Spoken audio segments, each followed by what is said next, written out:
हिंदू धर्म में रंगों का गहरा आध्यात्मिक महत्व है। भगवा, पीतांबरी, सफेद, लाल हर रंग को धारण करने का एक मतलब है। अब तक अयोध्या में प्रभु श्री राम के दरबार में पुजारी केसरिया वस्त्र धारण करते थे, लेकिन इस हफ्ते से पुजारियों के पोशाक का रंग बदल गया है। गर्भगृह में अनुष्ठान करने वाले पुजारियों के वस्त्र के रंग में आखिर ये बदलाव क्यों किया गया, ये बताएंगे। पहले देखिए गर्भगृह की वो तस्वीर जिसमें पुजारी पीतांबरी परिधान में रामलला की पूजा अर्चना कर रहे हैं। रामलला के पुजारियों के लिए नया ड्रेस कोड लागू हो गया है। मुख्य पुजारी के साथ साथ 4 सहायक पुजारी और 20 ट्रेनी पुजारी एक खास परिधान में दिख रहे हैं। पुजारियों के शरीर पर पीतांबरी चौबंदी के साथ धोती और सिर पर साफा दिख रहा है। कॉटन की पीली धोती से पूरा साफा बनाया गया है। चौबंदी पीले रंग की है। ये बिना बटन के कुर्ते के आकार की होती है। इसको बांधने के लिए एक धागा पिरोया गया है, जबकि पायजामे की जगह पुजारी गहरे पीले रंग की धोती धारण कर रहे हैं। इसको लुंगी की तरह बांधा जा सकता है। राम मंदिर के पुजारी संतोष कुमार तिवारी कहते हैं, धर्मशास्त्रों के मुताबिक पुजारियों को ऐसे वस्त्र नहीं पहनने चाहिए जिनमें पांव या सिर डालना हो, इसलिए नया ड्रेस कोड लागू किया गया है। रामनवमी, जन्माष्टमी या और कोई विशेष दिन आया तो उसमें जो है पीले वस्त्र ही प्रभु पहनाया जाता है। तो इसको देखते हुए ट्रस्ट ने भी पीला ही वस्त्र कोड में रखा है। वस्त्र कोड में तो सभी पुजारियों के लिए पीला वस्त्र। पुजारियों के पोशाक में इस बदलाव को भगवान राम की पूजा से भी जोड़कर देखा जा रहा है। अब तक पुजारी जिस भगवे रंग का वस्त्र धारण करते थे वो त्याग, प्रकाश और मोक्ष की खोज का प्रतिनिधित्व करता है। ये आग का भी रंग है, पवित्रता और बलिदान का प्रतीक है। दूसरी ओर पीले रंग को अक्सर भगवान विष्णु से जोड़ा जाता है, जिनके भगवान राम अवतार हैं। पीला रंग ज्ञान, शिक्षा और खुशी का प्रतीक है। इसे शुभ भी माना जाता है और अक्सर अनुष्ठानों और समारोहों में इसका इस्तेमाल किया जाता है। रामलला के गर्भगृह में जो पुजारी तैनात होते हैं उनके लिए मंदिर ट्रस्ट की ओर से जो नया ड्रेस कोड लागू किया गया है उसमें इस बात का खासा ख्याल रखा जाता है कि पुजारियों की ओर से जो दैनिक धार्मिक अनुष्ठान कराए जाते हैं उसके लिए भी व्यवहारिक हो। 4 सहायक पुजारियों में से प्रत्येक के साथ अब 5 ट्रेनी पुजारी भी हैं।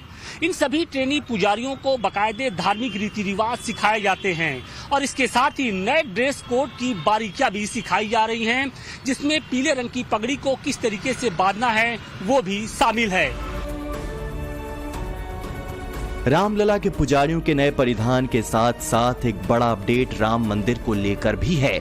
इस साल के दिसंबर तक रामलला के मंदिर का शिखर बनकर तैयार हो जाएगा और उसके बाद शिखर पर पताका के लिए विशाल ध्वज दंड लगाया जाएगा। ये इतना विशाल होगा कि प्रभु श्री राम की नगरी में आने वाले श्रद्धालु शहर के किसी भी कोने से इस ध्वज दंड पर लहराते पताका को देख पाएंगे। ग्राउंड से लेकर मंदिर के शिखर तक की ऊंचाई 161 फीट तय है। इसके बाद शिखर पर 45 फीट एक ध्वज दंड लगाया जाएगा, जिससे मंदिर के शिखर की ऊंचाई 200 फीट से ज्यादा हो जाएगी। ये स्तंभ अपने आप में अद्भुत और अनोखा होगा। खास बात यह है कि राम मंदिर में लगने वाला ये ध्वज दंड 200 सालों तक वैसे का वैसा बना रहेगा। इतना ही नहीं, इस पर हवा, धूप, पानी, आंधी, तूफान का भी कोई असर नहीं पड़ेगा। शिखर बन जाने के बाद एक ध्वज लहराया जाएगा, पताका, उसका स्तंभ, वो यहाँ स्तंभ आकर रखा हुआ है। ये स्तंभ जब लग जाएगा तो शिखर से भी 40-45 फीट ऊंचा जाएगा। तो शिखर ग्राउंड लेवल से 161 फीट, अगर शिखर के भी ऊपर 40 फीट पताका गई तो कुल हो गया 200 फीट। 201 फीट। ध्वज स्तंभ कम से कम 200 वर्ष, यानी उसकी धातु हवा, धूप और पानी का परिणाम 200 साल तक सहे। तो CBRI को कहा गया है कि आप 400 से 500 साल तक का धातु की आयु का अध्ययन करो, और हम व्यवहार में मानकर चलेंगे कि 200 साल भी अगर ध्वज स्तंभ टिक गया तो 200 साल बाद बदल देंगे। मंदिर का ग्राउंड फ्लोर 90% बन गया है।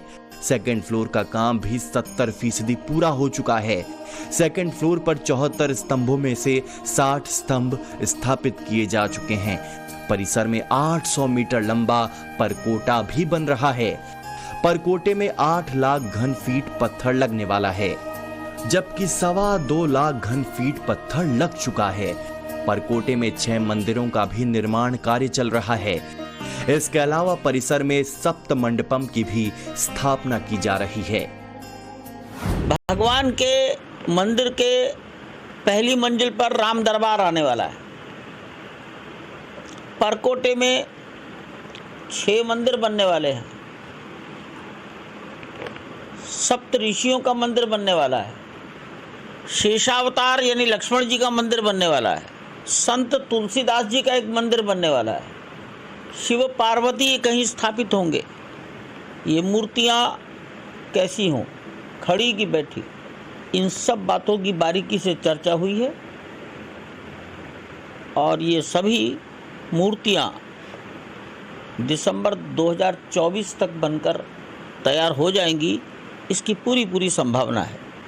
सभी मूर्तियाँ जयपुर में बनेंगी और प्रयासपूर्वक सभी मूर्तियाँ सफ़ेद रंग के मकराना के बेस्ट क्वालिटी के मार्बल में बनेंगी।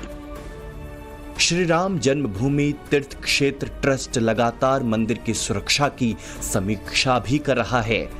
एक नए फैसले में ट्रस्ट ने श्रद्धालुओं के बाद मंदिर के भीतर पुजारियों के मोबाइल फोन के इस्तेमाल पर भी बैन लगा दिया है। मोबाइल फोन पर बैन को पूजा के दौरान पवित्रता और फोकस बनाए रखने की दिशा में एक सकारात्मक कदम के रूप में भी देखा जा रहा है, तो दूसरा पहलू सुरक्षा भी है। 22 जनवरी को प्राण प्रतिष्ठा कार्यक्रम के बाद अब तक करीब 2 करोड़ श्रद्धालु रामलला के दर्शन कर चुके हैं। हर रोज 1 लाख से ज्यादा की तादाद में भक्त अयोध्या पहुंच रहे हैं। प्रभु राम के विराजमान होने के बाद शुरुआती दिनों में राम भक्त कुछ दिनों तक अपने साथ मोबाइल ले जाते थे, लेकिन धीरे धीरे सुरक्षा वजहों से मोबाइल पर बैन लगा दिया गया। अयोध्या पहुंच रहे सभी भक्तों के मन में इच्छा होती है कि वे प्रभु राम के साथ एक तस्वीर अपने मोबाइल में कैद करें। इसी को ध्यान में रखते हुए राम मंदिर ट्रस्ट ने दर्शन मार्ग पर कई जगह सेल्फी पॉइंट बनाए हैं। इसे गर्भगृह की तरह ही सजाया और संवारा गया है। श्री राम मंदिर परिसर में मोबाइल फोन पर बैन है। फोटो और सेल्फी लेने से दर्शन करने आने वाले दूसरे श्रद्धालुओं को परेशानी हो रही थी, जिसके बाद राम मंदिर ट्रस्ट ने मोबाइल पर बैन लगाया। लेकिन आज के दौर में बिना सेल्फी के दर्शन से कई राम भक्त मायूस थे। इसे देखते हुए अब राम जन्मभूमि पथ पर 2 जगहों पर सेल्फी पॉइंट बनाया गया है, जबकि कई और जगहों पर सेल्फी पॉइंट बनाए जाने की तैयारी चल रही है।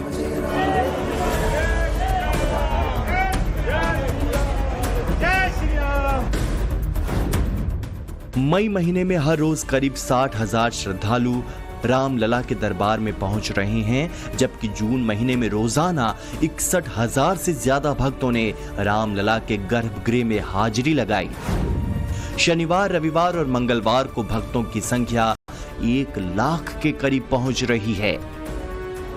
यह आंकड़ा उस वक्त का है जब आसमान से आग बरस रहे थे, गर्मी चरम पर थी, यानी अयोध्या को लेकर फैलाए गए अलग अलग नैरेटिव के बावजूद भीड़ कम नहीं हुई।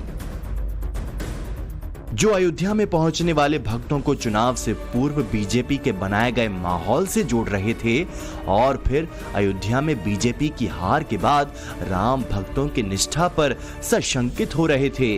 श्रद्धालुओं का ये हुजूम उन तमाम नैरेटिव को डीरेल करने वाला है।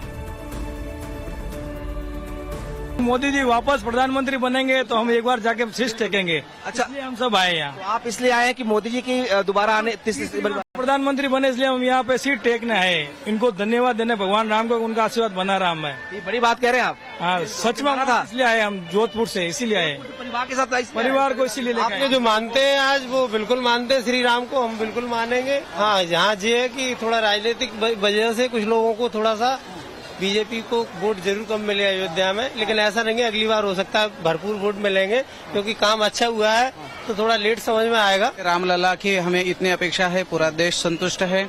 चुनाव का और रामलला का दर्शन का कुछ फर्क नहीं पड़ता। हम भगवान श्री राम के दर्शन के लिए आए हैं, आते रहेंगे, लोगों को आने के लिए कहेंगे। कोई यूपी के बस्ती से पहुंच रहा है, कोई राजस्थान से, कोई आंध्र प्रदेश से आकर रामलला के दर्शन मात्र से खुद को धन्य मान रहा है। कयास लगाए जा रहे हैं जब राम मंदिर पूरी तरह से तैयार होगा और उसके तीनों मंजिल आम श्रद्धालुओं के लिए खोल दिए जाएंगे तो राम भक्तों के सैलाब का अंदाजा लगाया जा सकता है। ओडिशा से भी है। ओडिशा से। ओडिशा से? ओडिशा। कब आए आपने? मैं आज आया। दर्शन के लिए सिर्फ आए थे? हाँ, कल आया भैया, आज सुबह मंदिर गया है। इतनी गर्मी के बाद भी लोग पहुंच रहे हैं यहाँ पे? हाँ, बहुत गर्मी हो रहा है। ठीक है, अयोध्या का ठीक हो रहा है। क्या सुना था अयोध्या के बारे में और यहाँ के क्या दिखा? जो सुना था वो दिख रहा है। अच्छा लग रहा है यहाँ के? बहुत बढ़िया आ रहा है। आप लोग एहसास हो? हम अकोला से। इतनी गर्मी है उसके बावजूद भी लोग पहुंच गए। अरे राम राज्य है, राम जी का है, दर्शन लेने आए हैं। 45-50 डिग्री तापमान में कोई आना नहीं चाह सकता। दिन में तो बिल्कुल नहीं आते लोग, बीमार पड़ रहे हैं, कितने बेहोश हो जा रहे हैं, अस्पताल भरा पड़ा है।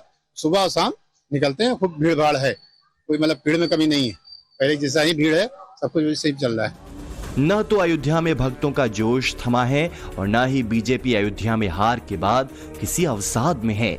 मुख्यमंत्री योगी आदित्यनाथ के राम नगरी के प्रति आस्था और समर्पण आज भी ठीक वैसी है जो कि चुनाव से पहले थी।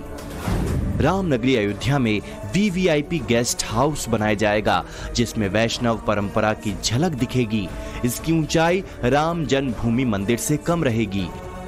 इस भवन को प्रोटोकॉल वाले मेहमानों के लिए तैयार कराया जाएगा। इसके लिए सरयू नदी के किनारे पर्यटन विभाग की 3.5 एकड़ जमीन तय की गई है। ग्रीन बिल्डिंग के रूप में इसे विकसित किया जाएगा। पिछले दिनों खुद मुख्यमंत्री योगी आदित्यनाथ ने इस सिलसिले में एक बैठक की और उसका खाका भी देखा और समझा। इससे पहले अयोध्या में 38 लाख से ज्यादा पौधे लगाने का एक्शन प्लान तैयार किया गया ताकि ग्रीन अयोध्या पर जोर दिया जा सके। आतंकी खतरे से निपटने के लिए अयोध्या में एनएसजी हब भी बनाया जाएगा। प्रभु श्री राम की नगरी होने के साथ साथ अयोध्या पर सीएम योगी के फोकस की एक और बड़ी वजह एसबीआई की एक रिपोर्ट भी है। एसबीआई ने अपनी रिपोर्ट में दावा किया है कि राम मंदिर और राज्य सरकार की दूसरी पर्यटन योजनाओं के चलते यूपी सरकार को मोटी कमाई होगी। रिसर्चर्स ने अनुमान जाहिर करते हुए कहा है कि उत्तर प्रदेश सरकार को फाइनेंशियल ईयर 2025 में 20,000 से 25,000 करोड़ रुपए की अतिरिक्त कमाई हो सकती है। उत्तर प्रदेश सरकार के बजट के मुताबिक वित्त वर्ष 2024 में उसका टैक्स रेवेन्यू 2.5 लाख करोड़ रुपए पहुंचने की उम्मीद है। साल 2022 की तुलना में 2024 में उत्तर प्रदेश में पर्यटकों द्वारा किया गया खर्च करीब 2 गुना हो सकता है। अयोध्या में राम मंदिर और उत्तर प्रदेश सरकार द्वारा टूरिज्म सेक्टर को बढ़ावा देने के लिए उठाए गए कदमों के चलते पर्यटकों का खर्च 4 लाख करोड़ रुपए से ज्यादा हो सकता है। रिपोर्ट में यह भी दावा किया गया है कि 2028 तक भारत की इकोनॉमी 5 ट्रिलियन हो जाएगी। वहीं दूसरी ओर ऐसा होने पर उत्तर प्रदेश की जीडीपी 500 अरब डॉलर यानी 24.4 लाख करोड़ के पार पहुंच सकती है। उत्तर प्रदेश वेटेज के मामले में दूसरे नंबर पर होगा और राज्य की जीडीपी नॉर्वे से भी ज्यादा हो जाएगी। जाहिर है ये सब कुछ राम लला करेंगे। राम लला यूपी को माला माल करेंगे। जो लोग कहते हैं कि अयोध्या में हारने के बाद बीजेपी राम नगरी को लेकर उदासीन हो गई है, उन्हें ये समझना चाहिए कि सीएम योगी के लिए अयोध्या सियासत का अखाड़ा नहीं बल्कि आस्था और धर्म का केंद्र बिंदु है। सीएम योगी बखूबी जानते हैं कि राम की नगरी का वैभव, समृद्धि दुनिया में जितना बढ़ेगा, यूपी के लोग भी हर पहलू से समृद्ध होंगे। और यही वजह है कि राम मंदिर निर्माण से जुड़े बाकी काम तय समय के मुताबिक पूरा करने की पूरी कोशिश हो रही है।